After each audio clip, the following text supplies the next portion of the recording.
Kivigerien, Kivig, arrivez zo kroren ar vejen, vegendero, zo an nivella, goude veze ar halek, yep, ma kistin, e veze implijet, evidemment. Hag an ahe zo flastret, malet, gant gwele a ro daout, ounez a dro egise, hag en deus ur mekanik hag ez a egise, hag e sko hag e andraze eo evit labourat kroren ar lonet.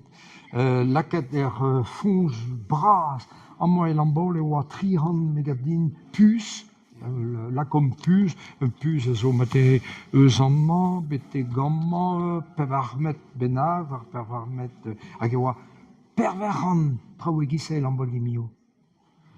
Hag ez eus bet ur bern labour gant an drahe, hag e veze laket. Kroren ur zaout matehe, vior.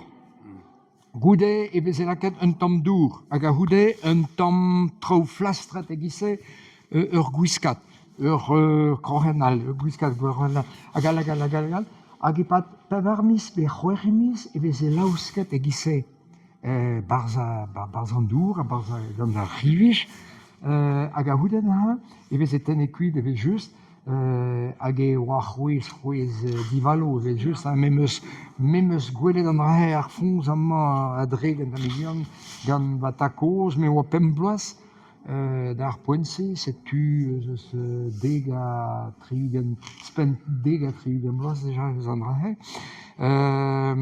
hag an dud ez e da labourat da chachat ar vleo, penaos e vez avale poal de ar reun. Ya, an az eo a ouma war. A vechou e loun kandier meur a gerioù.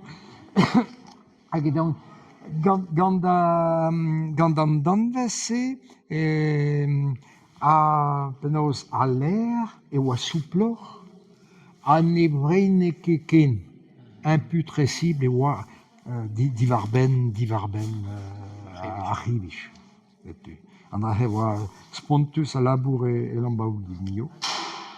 Hag amañ, meus ket laket, me moa chonj lak. A poulo a veze gret poul a lor, L-O-R. Oui. A lor a zo traoù fall, Ya, gwelerez. Meus ket laket ar mabig Jesus hag Non, ket ganet c'hoaz. non, mais evit diskus rak. Enez eus un istor spontus